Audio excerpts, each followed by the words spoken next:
¿Se acuerdan cuáles eran? En la parte de arriba, ¿sí? Estaba la nobleza y qué otra clase social. La nobleza y los de la iglesia, profe. No me Es, acuerdo cómo se les llamaba, pero los de la exacto, el iglesia. clero, sí, sí, exacto, es correcto, exacto. La nobleza, el clero y por último está lo que se conocía como el tercer estado, que era prácticamente todo el resto de la población. Pregunto, ¿quiénes son los que lideran entonces la Revolución Francesa? ¿La nobleza, el clero o el tercer estado? El tercer El estado, profe. tercer estado, correcto, especialmente impulsado por una nueva clase social que estaba surgiendo, que era la clase burguesa. Por eso también, pues todo el tema general que nos compete este año se llama las revoluciones burguesas y precisamente se llaman así porque fue esa clase en específico quien impulsó esta serie de grandes reformas y transformaciones sociales, políticas, económicas, culturales. Bueno, entonces la clase burguesa era aquella que ostentaba, digamos, poder económico, pero que no tenía ningún poder político. Bueno, aquí vemos en la imagen, pues precisamente una imagen que nos muestra o nos describe lo que fue la Revolución Francesa. ¿Sí? Entonces vemos el pueblo volcándose a las calles y se acuerdan también que la clase pasada les decía que hay un hecho que da inicio a la Revolución Francesa, que era la toma de una cárcel. ¿Alguien se acuerda cómo era que se llamaba esa cárcel? Que tiene el mismo nombre de una marca de café. ¿Nadie? ¿Nadie se acuerda? Bueno, se acuerdan que se llamaba No, profe. la cárcel de la Bastilla, ¿sí? La cárcel de la Bastilla y pues les relaciono el café porque recuerden que hay un café que se llama La Bastilla, ¿no? Que dice La Bastilla es el café. Bueno, pensé que por ahí de pronto acordaban. Y se acuerdan que la gente, les decía yo que la gente se toma la cárcel de la Bastilla porque en esta cárcel estaban todos los presos políticos, es decir, todos aquellos que hablaban mal del rey o criticaban el régimen o se oponían al régimen monárquico absolutista de Luis XVI, todos iban a parar allá a la cárcel de la Bastilla. Entonces por eso el primer hecho, digamos que abre o que da paso a la Revolución Francesa, pues es la toma de la Bastilla por parte de los revolucionarios franceses, porque pues esa cárcel era símbolo de la opresión de la monarquía. Bueno, eh, acuérdense que vimos también cómo se divide en varios digamos, momentos la Revolución Francesa. Acuérdense que les hablaba yo un personaje, Maximilien Robespierre, ¿sí? ¿Se acuerdan que Maximilien Robespierre lideró lo que se conoció como el régimen del terror? ¿Sí se acuerdan o no se acuerdan? Ay, bueno, ojo, ojo, también pongan atención. Entonces, Maximilian Robespierre lidera lo que es el régimen del terror. Allí también es donde se empieza a aplicar pues ese tristemente célebre aparato también de ejecución que fue la guillotina, ¿sí? Entonces Maximilian Robespierre, que era el líder de los jacobinos, si se acuerdan, lidera el régimen del terror y empieza, digamos, a ejecutar también a todos aquellos los que él considera que se oponen, ¿sí? A la revolución, a todos aquellos que él considera antirrevolucionarios. Y les decía yo también que al final, pues Maximilian Robespierre es víctima de su propio invento. Es decir, la gente se cansa de este régimen de terror que era básicamente eso, la gente aterrorizada porque todo el que consideraran los jacobinos en cabeza de Robespierre que estaba en contra de la revolución, ¿sí? Pues era ejecutado. Entonces al final Robespierre también termina siendo ejecutado y se pone fin al régimen del terror en el que fueron ejecutados cientos de personas en la guillotina. Bueno, Al final entonces triunfa la revolución, hay varios aspectos importantes como el fin del absolutismo monárquico. Acuerde que Luis XVI y su señora simplemente les cortan la cabeza y se instaura entonces una democracia liberal, o lo que conocemos también como una democracia parlamentaria, en donde tiene participación entonces principalmente lo que es la clase burguesa, es decir, aquellos comerciantes, aquellos industriales, aquellos que ostentan cierto poder económico, entonces logran llegar al poder también gracias a la revolución. Bueno, y ahora sí entramos en materia. Las consecuencias. Una de las consecuencias más importantes es el triunfo y la consolidación de la burguesía, ¿sí? Entonces el rey cae, con la caída del rey se redacta una nueva constitución. Acordémonos que se cambia la constitución francesa, que ya tiene como base los derechos del hombre y del ciudadano, ¿sí? Y en estos derechos del hombre y del ciudadano se habla de la igualdad, ¿no? De todos los hombres ante la ley. Y también se acaban todas esas leyes arbitrarias, absolutistas, que tenía, bueno, que imponía más bien el rey sobre el resto de la población. Eso también da paso para que la burguesía se desarrolle más. ¿Por qué? Porque resulta que esta clase social tenía que pedirle permiso para todo a la nobleza o al rey. Es decir, si yo era comerciante y quería comerciar, digamos, con Alemania o con España, debía tener un permiso expreso del rey que me permitiera comerciar, perdón, con Alemania o España. Lo mismo, entonces ningún, digamos, industrial, ningún comerciante, ningún banquero podía funcionar si no tenía el permiso expreso del rey. Por eso es que para esta clase social de la burguesía, pues prácticamente este sistema absolutista monárquico, pues lo que hacía era hacer una piedra en el zapato, un obstáculo, ¿sí? Bueno, también acordémonos que les decía que lo que era el clero y la nobleza, pues era una clase privilegiada. ¿Por qué? Porque ellos le cobraban impuestos a todo mundo, ¿sí? Mientras ellos nadie les cobraba impuestos. Entonces también otra de las consecuencias es que de lo que es la clase burguesa, ¿sí? Se libra de los impuestos que tenía que pagarle tanto a la nobleza como a la iglesia. Es decir, o sea, ahí ellos sacaban por partida doble, ¿no? Es decir, unos impuestos sacaba la nobleza y otros impuestos sacaba la iglesia. Entonces también dentro de esas, digamos, leyes que se abolieron, también se eliminó lo del hijo mayor. ¿Por qué? Porque resulta que en esa época el único que heredaba era el hijo mayor. Es decir, si yo era hijo menor o hijo del medio, ahí sí, como dicen coloquialmente, suerte es que les digo. Es decir, solo los hijos mayores heredaban. Entonces, ¿qué pasaba?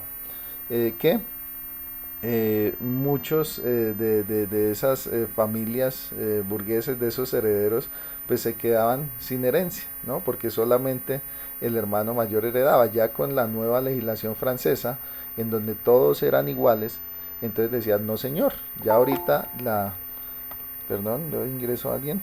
Listo. Entonces ellos con la nueva constitución francesa decían, no, ahorita todos somos iguales y libres ante la ley. Entonces de ahora en adelante todos van a heredar, todos los hijos heredan. Entonces eso también fue un cambio significativo, y también que disminuyó la carga impositiva, es decir, la carga de impuestos que tenían pues esta clase social. O sea, pues no solo la burguesía, sino todas las clases sociales, pero especialmente pues la burguesía por su gran poder económico, pues también digámosle que pegaban duros los impuestos, ¿sí? Que cobraba tanto la nobleza como la iglesia. Bueno, también Otro de los cambios importantes que ayudó al fortalecimiento, ¿sí?, de la burguesía también fue que la posesión de bienes se hizo también libre, ¿sí? Por ejemplo, lo mismo, la burguesía, si digamos quería comprar un bien, ¿sí?, quería adquirir tierras, para todo debía pedirle permiso al rey. Es decir, la nobleza decidía quién compraba, quién vendía, quién heredaba, ¿sí?, etcétera, etcétera. Entonces, otra de las reformas que se dan fue eso, que ya la posesión de bienes era libre, es decir, se garantiza realmente lo que es, perdón, lo que es la propiedad privada, ¿sí? Entonces se garantiza por primera vez la propiedad privada y eso también entonces sirve para que la burguesía también se pueda consolidar como clase social importante. También, antes de estas reformas de la Revolución Francesa, pues Francia tenía muy pocos propietarios, ¿sí? Tanto en las clases altas como en las clases bajas. Porque digamos lo que les decía yo ahorita, en las clases altas solamente los hijos mayores eran los que heredaban los bienes. Entonces, si yo era dueño de unas tierras y tenía 6 hijos, pues solamente el primer hijo, es decir, el hijo mayor, era el que iba a heredar. Ya con las nuevas reformas de la Revolución Francesa, pues no, todo tenía que ser repartido entre mis 6 hijos. También, pues si yo quería adquirir o negociar una tierra o venderla, etcétera, etcétera, pues ya no tenía que pedirle permiso al rey o a la nobleza, sino que lo podía hacer de manera libre. Entonces eso también sirvió de que Francia se dividiera entre muchos titulares, ¿sí? O sea, entre muchos propietarios. Entonces también eso ayudó digamos, a romper sí, digámoslo así, lo que era la alta concentración de tierras. Es decir, antes de la Revolución Francesa, prácticamente lo que existía en Francia eran los latifundios, es decir, grandes extensiones de tierras concentrados en poquitos propietarios. Pero después de la Revolución Francesa, entonces se logra dividir, ¿sí?, esas tierras ya en varios propietarios. Bueno, otra de las consecuencias importantes fue que cambió la relación entre iglesia y el Estado, ¿sí? Como les decía, entonces el clero estaba al mismo nivel de la nobleza, ¿sí? Es decir, eran dos clases, las dos clases dominantes. Y es más, puede decirse que aún el clero estaba, que el clero estaba por encima de la nobleza. ¿Por qué? Porque aún el rey y aún los nobles tenían que pagarle, tenían que pagarle el diezmo o los impuestos a la iglesia, ¿sí? Entonces, la nueva constitución de Francia no abolió la religión católica, eso sí hay que ser claros, pero sí dio paso a la libertad de culto, ¿sí? Es decir, antes de la Revolución Francesa, por decirlo así, la religión oficial de Francia era la Iglesia Católica y ellos no permitían que ninguna otra religión, que ningún otro culto, ¿sí?, llegara a Francia. Es más, muchos grupos fueron perseguidos. Por ejemplo, los judíos fueron perseguidos, los protestantes también fueron perseguidos, porque en esta época ya se había dado la reforma protestante de Lutero, y mientras el protestantismo se extendía, por ejemplo, en Suiza, en Alemania, ¿sí?, en Holanda, en Francia, el protestantismo era perseguido, porque la religión oficial pues era la católica. Una de las reformas importantes también, entonces, es que por primera vez se habla de libertad religiosa, es decir, lo que hoy conocemos como libertad de culto, de conciencia y de expresión, ¿sí? Entonces, estos nuevos derechos lograron de que protestantes y judíos, que eran grupos marginados, que eran grupos religiosos perseguidos, ¿sí?, por la misma iglesia, por el mismo clero y el Estado francés, pues lograran entonces unos derechos que permitieron también que en este caso el protestantismo se extendiera también por Francia y que los judíos ya no fueran perseguidos. ¿Por qué? Porque los judíos en muchos casos también fueron expulsados de Francia antes de la revolución. También sus tierras y sus riquezas también fueron confiscadas por parte de la nobleza, también pues auspiciados o patrocinados por la Iglesia Católica. Entonces también en este aspecto se rompe por primera vez la primacía, ¿sí?, de la Iglesia Católica en Francia, y se da el primer paso hacia una libertad de culto donde todos los cultos, donde todas las iglesias sean iguales también ante la ley, ¿sí? Perdón. Y también otro de los pasos importantes, cuando llega la era napoleónica, acuerden que la clase pasada les decía que la Revolución Francesa termina con el imperio o la era napoleónica. Entonces Napoleón logra un acuerdo importantísimo que es el que vemos en la imagen de la derecha, ¿sí? En el año 1801, ¿sí?, se firma un concordato entre la Francia revolucionaria y la Santa Sede. Pero ustedes dirán, bueno, pues si la Iglesia Católica pues ya no tiene el privilegio sobre el Estado, ¿por qué se firma un concordato? Es decir, ¿por qué se firma un acuerdo? Pues precisamente pues ese acuerdo dice, listo, ustedes ya no van a ser la iglesia que manda, ustedes ya no van a estar por encima del rey. ¿Por qué? Dentro de ese acuerdo, entonces Napoleón logra de que la Santa Sede, ¿sí?, que ustedes saben que la Santa Sede es la sede, valga la redundancia, la sede principal de la Iglesia Católica, es decir, ahí lo que se conoce como el Vaticano, ¿sí?, ahí donde vive el Papa. Pues, ¿qué pasaba? Que el Vaticano o la Santa Sede pues estaba por encima del gobierno francés, es decir, el Vaticano, la Santa Sede o el Papa podían mandar, ¿sí?, al rey de Francia o al gobierno francés qué hacer y qué no hacer.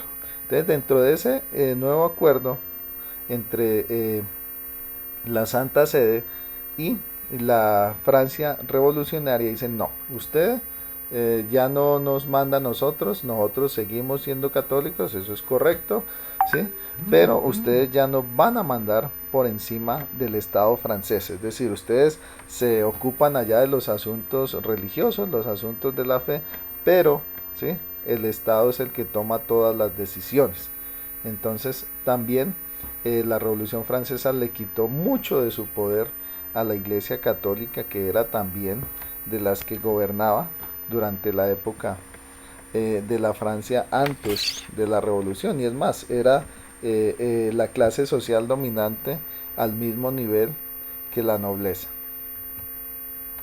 Bueno, también obviamente se realizaron una serie de reformas a la justicia. Aquí tenemos también un dibujo que hace parte también de la nueva Constitución francesa, donde también estaban incorporados los derechos del hombre y del ciudadano, que acuérdense que yo les dije en la clase pasada que precisamente estos derechos del hombre y del ciudadano marcaron un antes y un después, ¿sí?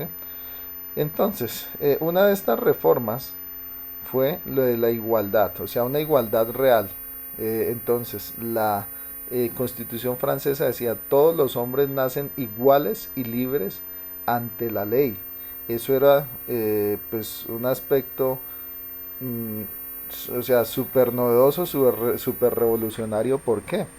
Porque antes de la revolución pues nadie era igual ante la ley, es decir, si usted pertenecía al clero o pertenecía a la nobleza, pues simplemente usted se pasaba las leyes por la galleta, ¿sí? Usted podía hacer lo que quería, usted podía pasar por encima de las otras clases sociales y nadie le iba a decir nada. Entonces, por primera vez se habla de que todos los hombres son iguales, ¿sí? Así usted pertenezca al clero, pertenezca a la nobleza, pertenezca a la burguesía, pertenezca a los artesanos, pertenezca a los trabajadores, pertenezca a los campesinos, todos iban a ser iguales ante la ley. También algo que incorpora la ley francesa y la constitución francesa es la presunción de inocencia, que ustedes dirán, bueno, ahorita lo damos por hecho, pero en esa época era un cambio y una transformación grandísima. ¿Por qué? Porque si usted era acusado, digamos, por parte del clero de la nobleza, pues usted prácticamente ya sabía que usted estaba prácticamente ya condenado.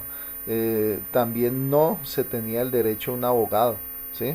Entonces, si usted era juzgado, prácticamente usted desde el primer momento en que usted era acusado, ya sabía que usted ya era culpable. Mientras que ya con la reforma constitucional, con la reforma a la justicia, se presume la inocencia, es decir, surge lo que se conoce como todo mundo es inocente hasta que se compruebe lo contrario. Entonces, esta fue otra gran reforma. Es decir, todo mundo es inocente hasta que se compruebe lo contrario. Antes de la Revolución Francesa, todo mundo era culpable, a menos que se comprobara lo contrario. Entonces, si ven el cambio que hay. Entonces, ahora todo mundo es inocente hasta que se compruebe lo contrario. Bueno, también acá se crea la figura del defensor de oficio, es decir, si yo era, digamos, un campesino que estaba acusado, pues si fuera en el antiguo régimen, pues estaba yo fregado porque ya sabía que yo ya estaba condenado y que nadie me iba a defender. En este caso, entonces también se crea lo que la figura conocida como el defensor de oficio, es decir, si yo no puedo pagar un abogado, pues el Estado me daba un abogado de oficio. Entonces esa fue otra reforma importantísima. Y también se crea otra figura legal que todavía perdura hasta esta época, que es el derecho de habeas corpus, ¿sí?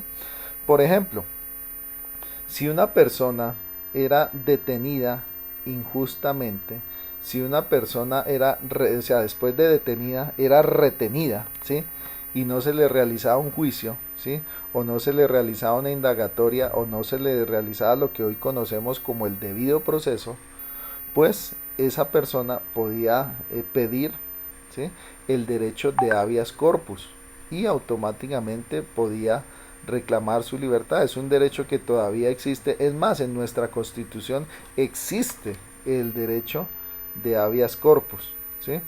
Entonces, todo esto marcó un cambio radical. ¿Por qué? Porque antes, digamos la verdad, no había justicia. Es decir, era la nobleza, era el rey y era el clero los que determinaban quién era inocente y quién era culpable. Entonces, básicamente, los que ellos decían que eran culpables, pues eran culpables. Entonces, ya con esta reforma, ya la gente por fin puede acceder a una verdadera justicia, en donde tienen derechos procesales como cuáles, como la presunción de inocencia, es decir, todo mundo es inocente hasta que se compruebe lo contrario. También logran una igualdad ante la justicia, es decir, si no tienen para pagar un abogado, el Estado les proporciona un defensor de oficio. También, si no se seguía el debido proceso, podían reclamar el derecho de habeas corpus para recuperar su libertad. Entonces, todo esto significó un cambio total, total en la justicia francesa. ¿Para qué se hizo esto? Para que no volviera a pasar lo que pasaba en la Bastilla. Acuerden que yo les decía que en la Bastilla básicamente estaban todos aquellos detractores del gobierno, es decir, todo el que el rey decía, o sea, todo el que miraba mal al rey iba para la cárcel de la Bastilla, ¿sí? Todo el que hablaba mal del rey, todo el que hacía un chiste aún del rey iba para la Bastilla. En este caso no, porque había un derecho al debido proceso, había una presunción de inocencia y había un derecho de habeas corpus. Entonces, por eso también la Revolución Francesa trajo grandes reformas en la parte legal. Bueno, y no solamente en la parte legal, en la parte religiosa, también en la parte educativa. Bueno, ¿qué pasaba? Durante la época antes de la Revolución Francesa, estudiar era un privilegio, ¿sí? Básicamente estudiar era un privilegio para unos pocos. ¿Quiénes eran esos pocos? Pues los que pertenecían al clero y los que pertenecían a la nobleza, es decir, nobles y clérigos, ¿sí? O sea, nobles y sacerdotes eran los únicos que tenían prácticamente derecho a estudiar. También, digamos, las clases burguesas tenían también ese derecho, pero porque podían pagarlo.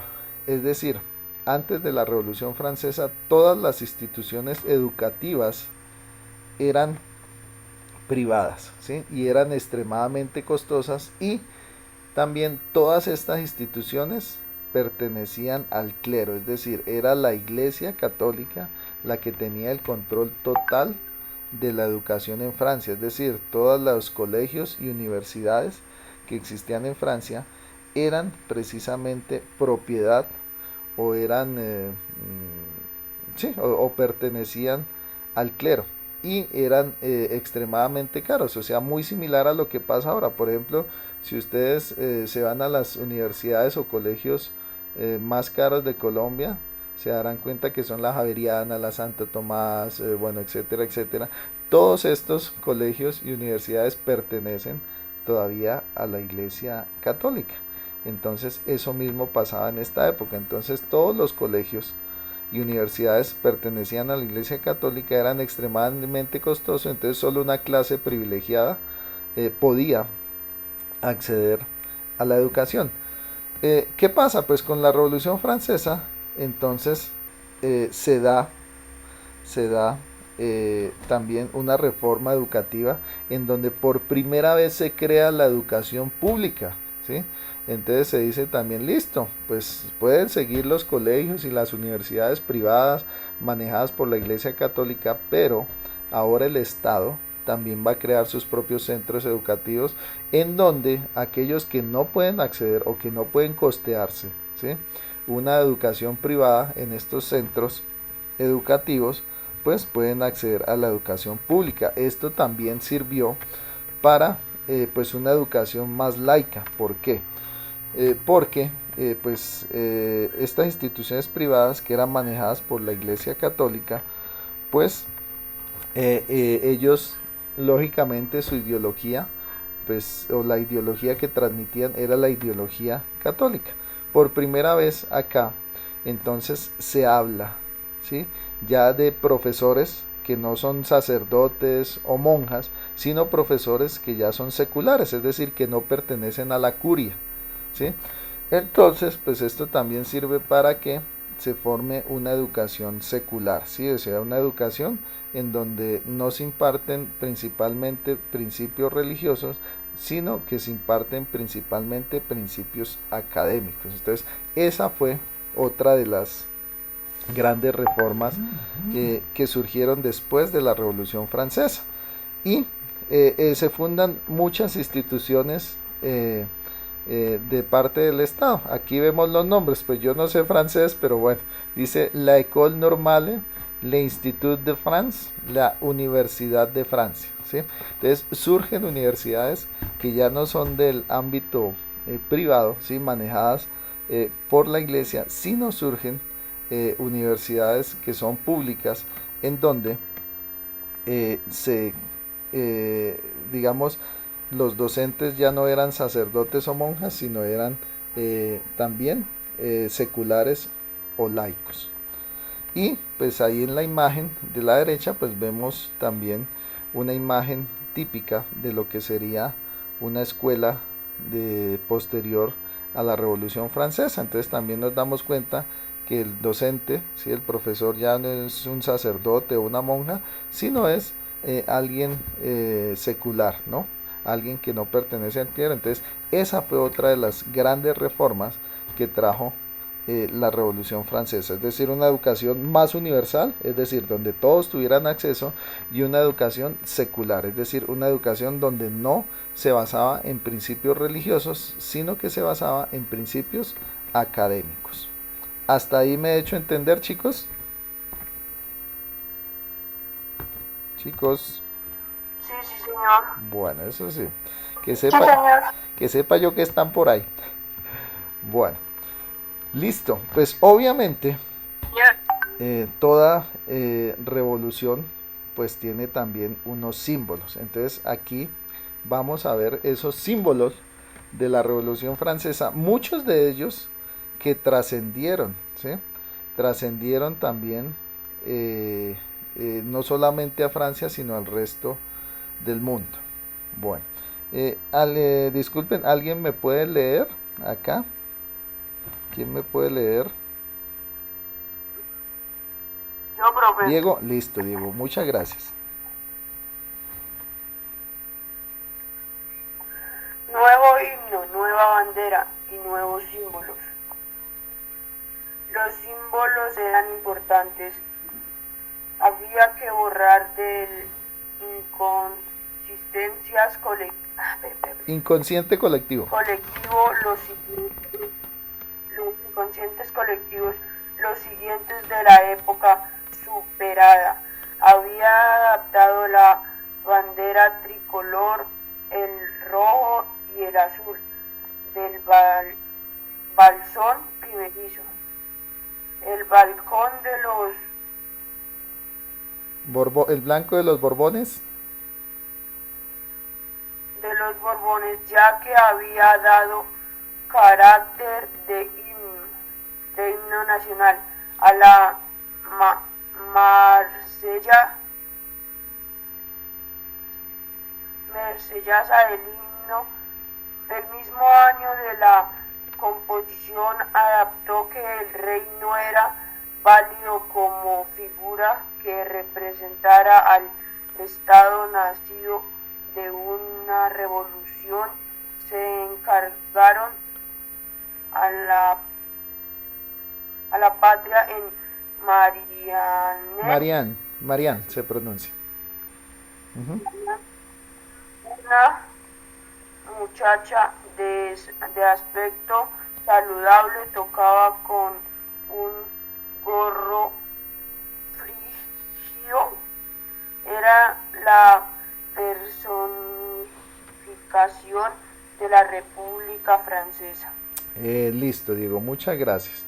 Entonces se crean nuevos símbolos también de la revolución. Entonces se cambia la antigua bandera monárquica, ¿sí?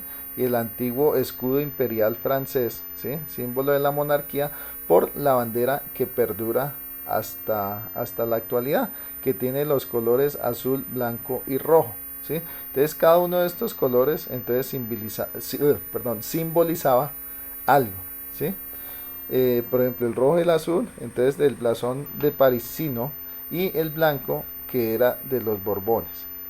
También entonces se crea un nuevo himno nacional, que es la Marsellesa. Como dato curioso, ¿sí?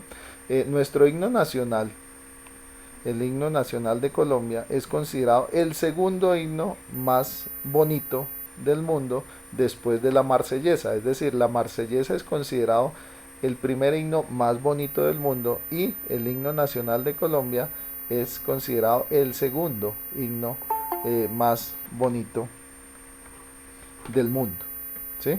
También ahorita nos vamos a dar cuenta también cómo esto influenció también nuestra independencia, nuestros símbolos. Entonces la idea era sacar todo lo que oliera a monarquía, todo lo que oliera a absolutismo monárquico y al rey. Entonces se cambia el rey, la figura del rey, por la figura de Marianne, ¿sí? La escultura de Marianne es esa que ustedes tienen a su lado inferior derecho. ¿Sí ven esa escultura de una muchacha? Sí, señor. Bueno. Sí, profe. Exacto. Entonces ella se convirtió en el nuevo símbolo del Estado francés, ¿sí? Entonces está esta muchacha Marianne con un gorro frigio. Entonces, ¿por qué se adopta el gorro frigio? Resulta que durante la Revolución Francesa estaba un grupo que se llamaba los Sans-Culottes, ¿sí? Que eran uno de los grupos que lideró precisamente esa revolución, y eran de los sectores más populares de Francia. Resulta que estos Sans-Culottes adoptaron entonces ese gorro frigio como símbolo de su movimiento, ¿sí? Y ese gorro frigio, cuando termina la Revolución Francesa, se adopta también como parte, ¿sí? Como símbolo de ese espíritu revolucionario que tuvieron este grupo, los sans-culottes, y que aportaron de manera importante a la Revolución Francesa. Entonces, por eso esta chica que representaba ahora el Estado francés, Marianne, estaba acompañada de un gorro frigio. Y, por ejemplo, si ustedes se acuerdan cuando en primaria lo ponían uno a estudiar los símbolos patrios, que veíamos el escudo de Colombia, que si ustedes se acuerdan, nuestro escudo también tiene el gorro frigio, ¿sí? Y ustedes dirán, bueno, ¿por qué tenemos el gorro frigio? Porque el gorro frigio es un símbolo del espíritu revolucionario. Entonces, así como lo adoptaron los franceses en Colombia, cuando nos independizamos y creamos nuestro escudo nacional, se decidió incorporar también el gorro frigio, es decir, para simbolizar también que así como el nuevo Estado francés era producto de una revolución en contra de una tiranía, pues el nuevo Estado colombiano pues también era producto de una revolución en contra de una tiranía. Entonces por eso está en nuestro escudo nacional el gorro frigio también, ¿sí? Y en la parte izquierda pues vemos un documento. ¿Cuál es ese documento? Pues la nueva Constitución francesa, donde se incorporaban los derechos del hombre y del ciudadano, ¿sí? Entonces estos fueron los nuevos símbolos que pusieron fin al antiguo régimen absolutista monárquico. Entonces una nueva bandera con los tres colores, azul, blanco y rojo, ¿sí? Un nuevo himno, la Marsellesa, en donde se resaltaba ese espíritu de libertad, igualdad y fraternidad que promulgaba la Revolución Francesa, un nuevo símbolo del Estado, ¿sí? Que a diferencia, digamos, de muchos otros estados que ustedes se dan cuenta que casi siempre lo representan por un animal. Por ejemplo, en nuestro caso, pues también nuestro escudo tiene el cóndor, ¿sí? Por ejemplo, los rusos también tienen el oso, o los norteamericanos tienen el águila calva. No, en este caso no se adoptó un animal como el símbolo, sino una persona, ¿sí? En este caso se le dio el nombre de Marianne, y esta Marianne representaba entonces lo que era el espíritu de la nueva patria francesa, o el nuevo Estado francés, donde ella tenía, si ustedes a ver, como una pañoleta con los colores de Francia, y el gorro frigio que simbolizaba precisamente ese espíritu revolucionario de los sans-culottes. Bueno, entonces estos fueron los nuevos símbolos que se adoptaron en el Estado francés. Bueno, y ya ahora ya casi terminamos, ¿sí? Vamos a ver entonces también la influencia de la Revolución Francesa en la independencia de América. Algo importantísimo, muchachos, gracias a la Revolución Francesa es que surgieron los movimientos independentistas acá en América, ¿sí? Pregunto, eh, ¿quién fue Antonio Nariño? ¿Sí se acuerdan quién fue Antonio Nariño? Porque en Cundinamarca lo celebramos, porque Nariño era de acá, Pues, ¿no? Sí, sí, ¿quién me va a decir? ¿Laura? yo sé que tuvo yo sé que tuvo algo que ver con lo que pasó antes, pero no sé cómo que fue lo que hizo. Bueno, acordemos que hay un día que celebramos el natalicio de Antonio Nariño acá en Cundinamarca, porque él era cundinamarqués. Antonio Nariño fue uno de los, o sea, después de Bolívar, ¿sí? Fue el personaje más importante de nuestra revolución de independencia, ¿sí? Y Antonio Nariño fue importante porque, ¿qué fue lo que hizo ahí, Antonio Nariño? ¿Quién se acuerda? Bueno, les voy a soplar. Ahí está escrito en la diapositiva qué fue lo que hizo Nariño. Entonces ahí los dejo que se soplen y lean. Entonces, ¿qué fue lo que hizo Nariño? ¿No han leído? Ahí está, ahí está. ¿Qué pasa que no? Fue un político y militar colombiano que participó en las labores de independencia. Sí, señor. Pero digamos, ¿por qué fue tan importante? Porque hubo muchos otros también políticos y militares que participaron en la independencia.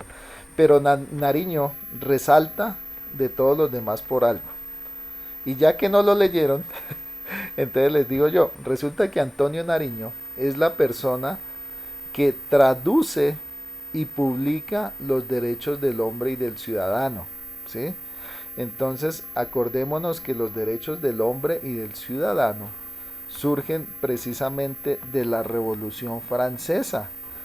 Resulta que Nariño, él durante un tiempo, porque él era un criollo, es decir, un hijo de español nacido aquí en América, que pues tenía cierto grado de educación, él se fue a estudiar durante un tiempo a Francia y lógicamente pues al estudiar en Francia aprendió francés, ¿sí? Cuando se da lo de la Revolución Francesa, pues Nariño se da cuenta de que se publican los derechos del hombre y del ciudadano, en donde habla de que todos los hombres son iguales y libres ante la ley, en donde se habla que ya no hay un poder monárquico absolutista, sino que, bueno, o sea, todo lo que habíamos hablado antes, ¿sí? Para no ponerme a echar más carreta. Entonces, Nariño se da la tarea de traducir los derechos del hombre y él los publica. ¿Qué pasa? Resulta que esa publicación de los derechos del hombre fue la mecha, ¿sí? Fue la mecha que encendió la revolución de independencia en América, ¿sí? Y la revolución de independencia en Colombia, ¿por qué? Porque cuando nosotros, ¿sí? Vemos de que ahí dice que todos los hombres somos iguales y libres ante la ley, que nadie se impone sobre nadie, entonces dicen, bueno, ¿por qué estamos acá bajo el control de España? ¿Sí? ¿Por qué estamos acá bajo el control de un virreinato? ¿Sí? ¿Y por qué son los funcionarios españoles los que nos dominan y determinan qué podemos y qué no podemos hacer? ¿Sí? Entonces, acá se habla, ¿sí? Se habla de ese deseo de independencia y ese deseo de libertad que la publicación de estos derechos del hombre y del ciudadano le despiertan en todo lo que eran los criollos, ¿sí? Antonio Nariño, de todos estos, de Bolívar, Santander, todos estos grandes próceres de la independencia fueron inspirados precisamente por la publicación de estos derechos del hombre y el ciudadano por parte de Antonio Nariño. Entonces ahí es cuando dicen listo, entonces nosotros que somos nacidos, ¿sí? Acá en América, que ya somos americanos, vamos a liberarnos del yugo español, ¿sí? Porque el yugo español, o sea, una potencia extranjera, una potencia que está a miles de kilómetros al otro lado del océano, está determinando todo lo que hacemos o no hacemos aquí en América. Entonces, esta publicación de los derechos del hombre fue la que dio paso o despertó ese espíritu revolucionario, ¿sí? Y por eso pues Antonio Nariño es tan conocido y por eso es que en Cundinamarca pues celebramos también el natalicio de Antonio Nariño porque fue uno de los personajes más importantes. Es más, y yo sé que algunos y varios me van a contradecir, para mí fue aún más importante que Bolívar. Bueno, si bien Bolívar listo, lideró el ejército libertador y logró entonces liberar las 5 naciones, pero fue Antonio Nariño quien con esta publicación de los derechos del hombre sembró en Colombia y en toda América el deseo de libertad, el deseo de igualdad y el deseo de independencia. Entonces, para mí, Nariño es todavía mucho más importante que Bolívar. Es decir, militarmente, obviamente Bolívar pues no tiene comparación, o sea, fue un militar brillante que logró expulsar a este ejército español, pero Nariño fue un gran pensador quien sembró entonces en Colombia y en América toda esa digamos, esa semilla de independencia. Y finalmente, pues la Revolución Francesa también, además de esto que ya he dicho, impulsó directamente la independencia de América. ¿Por qué? Al finalizar la Revolución Francesa, cuando Napoleón toma las riendas del Estado francés, ¿sí?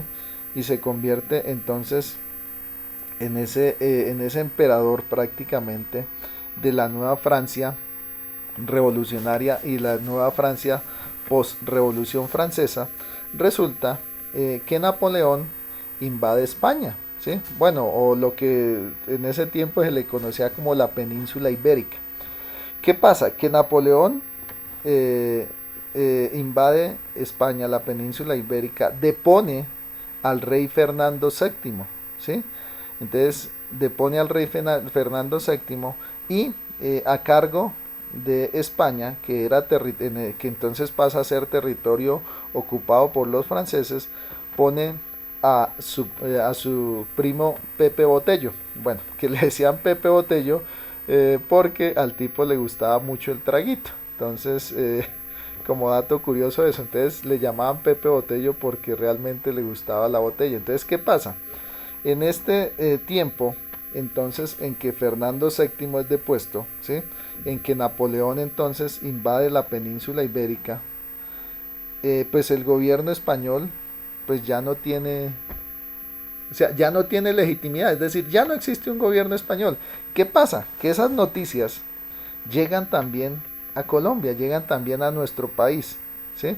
Entonces, digamos, los criollos se dividen en dos grupos, cabe decirlo. Entonces hay un grupo de criollos que dice, listo, entonces nosotros nos vamos o apoyamos de que nuevamente vuelva al poder al rey Fernando VII, pero que se nos dé mayor participación a nosotros las colonias americanas. ¿Sí? Entonces nos dijeron, sí, apoyamos al rey, pero así como lo apoyamos, que también haya mayor independencia, mayor autogobierno de las colonias americanas, que los funcionarios públicos ya no sean ibéricos, ya no sean españoles, sino que sean también criollos, que sean también propios de América. Pero hubo otro grupo que dijo no, o sea, esto tenemos que aprovecharlo, ya que España anda sin rey, ya que España anda sin gobierno, esta va a ser nuestra oportunidad para independizarnos, ¿sí? Entonces podemos ver que también surgieron dos grupos, o sea, un grupo que apoyaba al rey, pero pedía mayor participación de los criollos dentro del gobierno. Pero otro grupo que decía no, o sea, aprovechemos esto de que ahorita España está sin rey, que lo tiene invadido Napoleón y que está siendo gobernado por su primo Pepe Botello, entonces vamos a aprovechar nosotros para independizarnos.